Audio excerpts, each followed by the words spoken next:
Welcome to our latest Wandering Walks of Wonder history walking tour. Today we're headed to Corinth, Mississippi.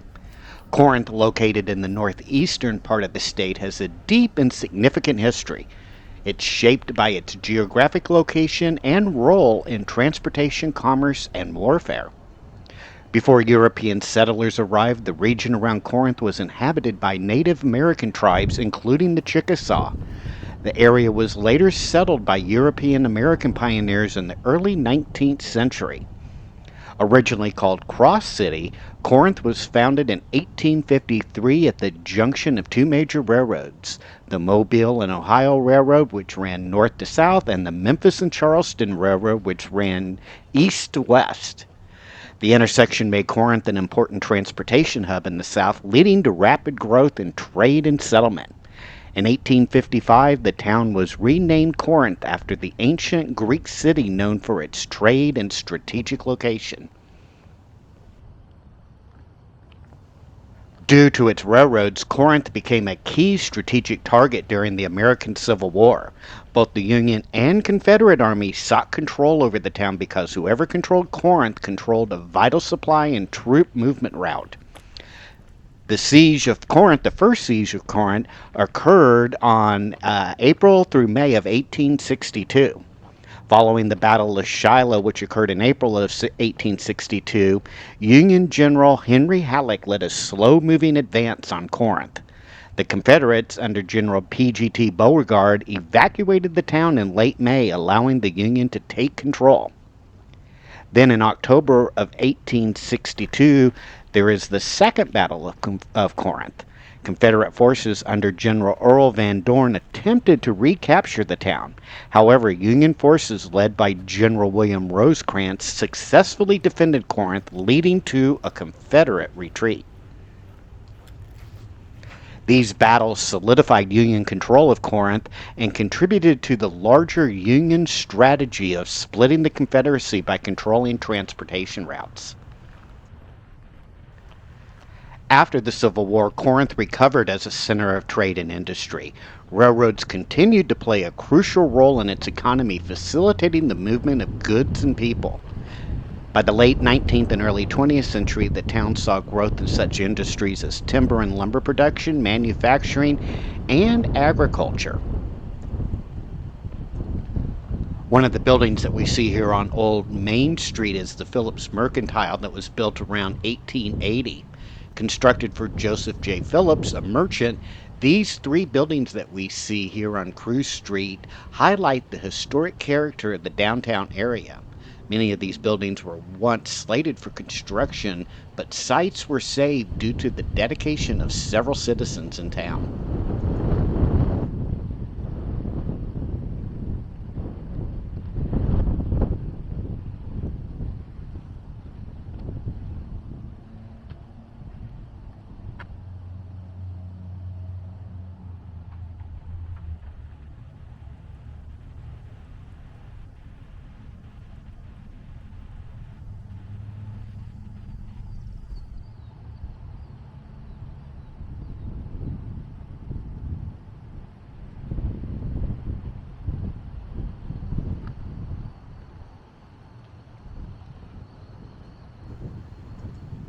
In this area once stood the site of the Weaver Pants Corporation. Weaver Pants began operation here in 1908. One of four manufacturers of woolen plants, the company employed about 400 people at the time. In 1933, the factory outfitted Admiral Richard E. Byrd's second expedition to Antarctica in Weaver Pants, which is its major claim to fame.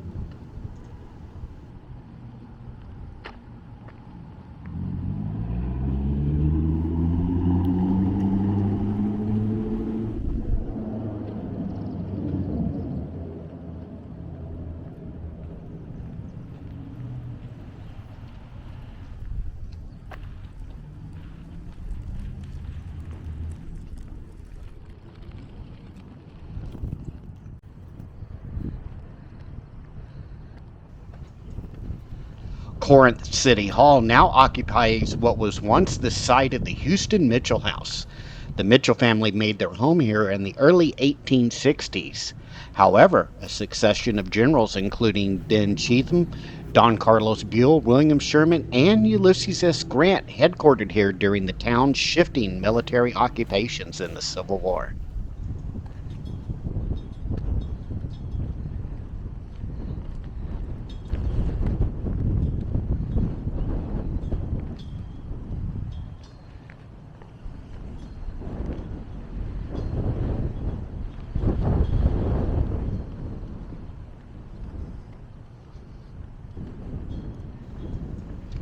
On these grounds, in May of 1863, Union Adjutant General Lorenzo Thomas spoke to troops on the enlistment of African Americans into the Union Army. The experiment received full support, and over the coming months, 21 companies of black troops were recruited from the contraband camp into 4 different military units. Across the street from the grounds is the Veranda House that was built in 1857. Known for its wraparound porch, this beautiful home was built for city co-founder Hamilton Mask, and it served as headquarters for 6 Civil War generals, including Bragg, Dorn, Halleck, Smith, Dodge, and Hood. Purchased by Mary Curley in 1875, the home was eventually given to the local library by her family. It's recently been restored and is now a city-owned museum open to the public.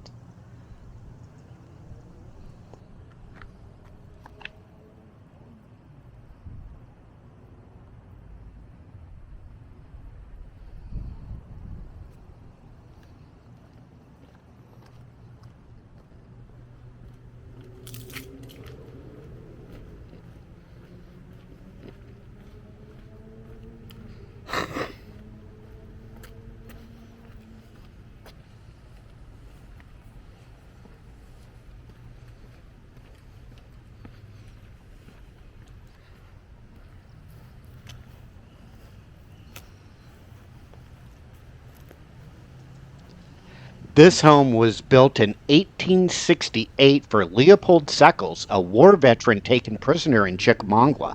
After the war, Seckles married and brought his wife to Corinth, where he went into business with Emanuel Rubel and his nephew Abe Rubel.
Rose Cottage was once the home of William and Florida Inge or Ing, it served as headquarters for General Albert Sidney Johnston from April 1st to the 4th of 1862.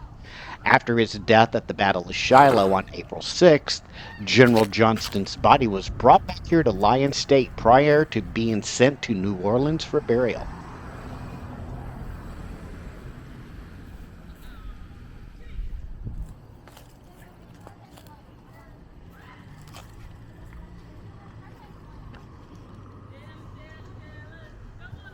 Corinth's first church was organized under a brush arbor by Reverend Edward C. Gillen Waters in 1857. In 1871, his Cumberland Presbyterian Church congregation moved to this building designed and erected by Swiss architect Martin Siegrist. Today, the chapel remains the oldest church in Corinth.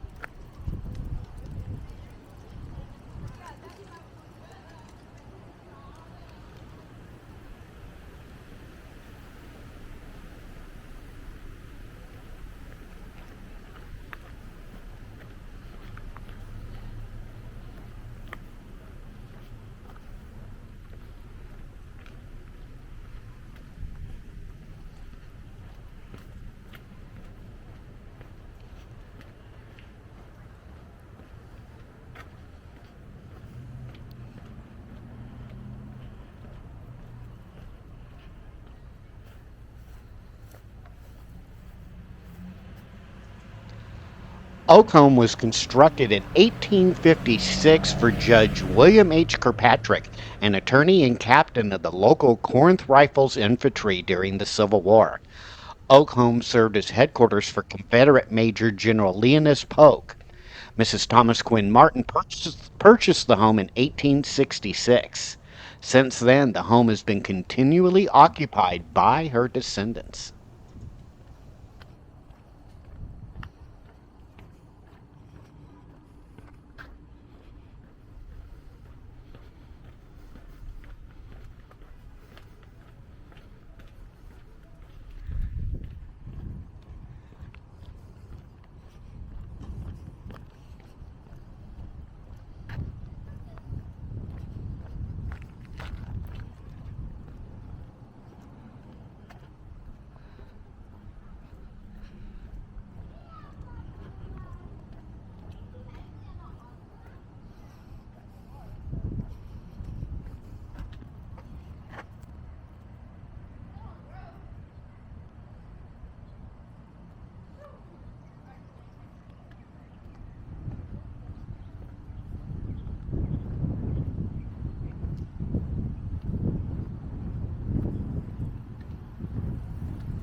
A public square located here during the Civil War was ringed by large houses commandeered for use as headquarters by different generals and staff officers. Following the 1862 Battle of Corinth, a Confederate report read, "Our troops penetrated to the Corinth House and Tishomingo House and to the square in front of General Bragg's old headquarters."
Building that we see here on our right with the veranda was once the Tishomingo Savings and Loan Building.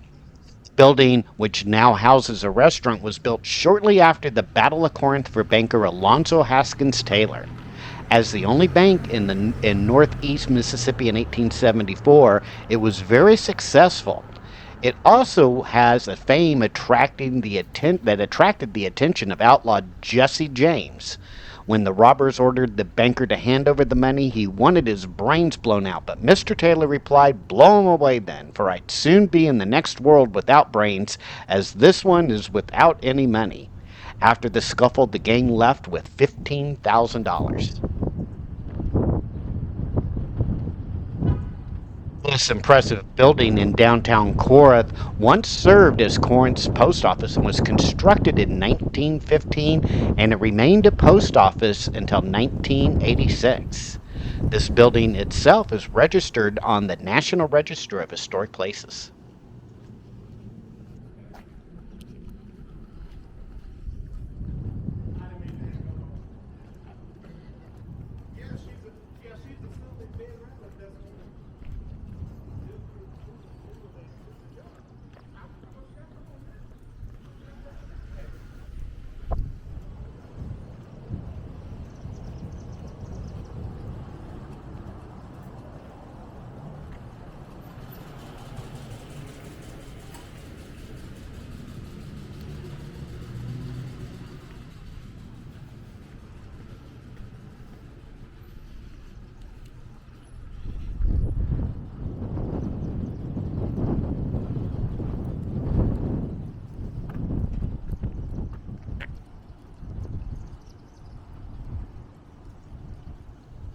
The Mora building was completed in 1873.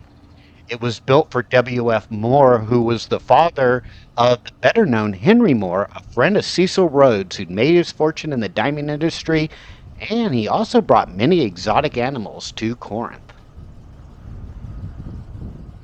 The Baxter building that we see here on our right once sold supplies to farmers for planting their crops, for which he was not paid until the fall harvest. There's a panel inside the exterior of the building that says that these buildings were constructed in 1898.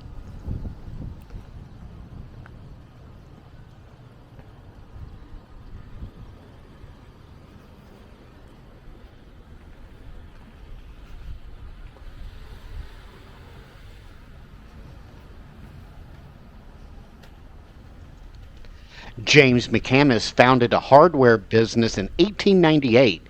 In 1910, he moved into this building that we see here on our right, which was built by his father in law, Thomas Sharp. The McCamus family ran the popular hardware store for about 75 years. The Alcorn County Courthouse is actually the third courthouse that was built on these grounds. On site includes a statue of Colonel W.P. Rogers and the Confederates killed at Battery Robinette here in Corinth during the Civil War. There's also a memorial to the County War's dead, as well as a Purple Heart Memorial on the grounds. This version of the Alcorn County Courthouse was built in 1918.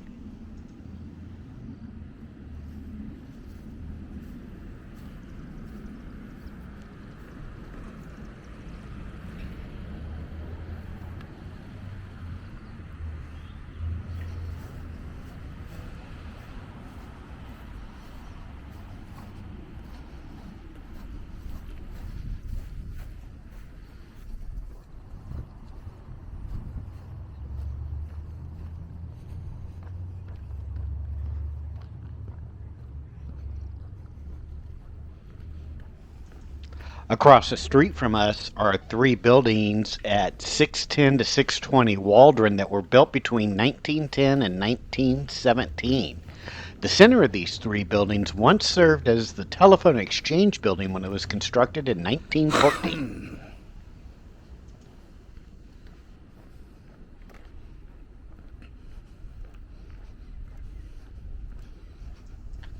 Waldron Street Christian Church was built in 1912. Actually, the first building that was built on this spot in 1858 was dismantled by Union troops, and the bricks were used to build ovens. Next came a frame building that deteriorated after many years of use, prompting the construction of this building. Later, the church filed for remuneration from the government for the destruction of the original church and was given a whopping $800. Constructed by self-styled architect B.F. Liddon, the Coliseum Theater was originally designed as a palatial multi-purpose theater to accommodate both live and screen performances. It was built in 1924. Early on, a theater organ accompanied silent screen productions. With perfect acoustics, this theater continues to serve the community as a beautiful civic center. This building once housed the Home and House Hotel that was constructed in 1911. Located near the railroad, many of its customers likely arrived by rail.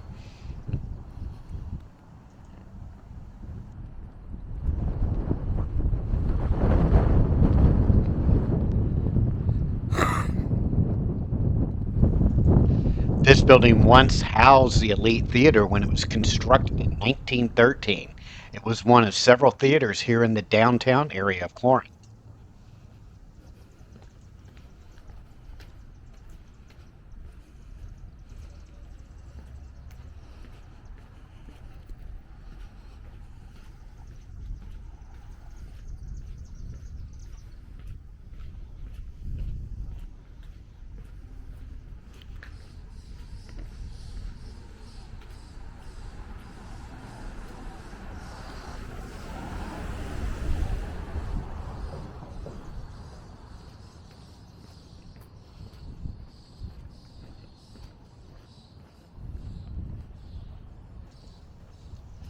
B.F. Liddon completed construction of the Citizens Bank building in 1905. He designed and built the impressive three-story building as a great example of the Romanesque revival style of architecture. The single granite column that we see on the corner helps support the upper floors.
The McCamus Drugstore building was built in 1870, but about 1909, on the third floor of this building, W.F. Waits constructed and later flew the first airplane in this section of the country. The building housed McCamus Drug Company for many years.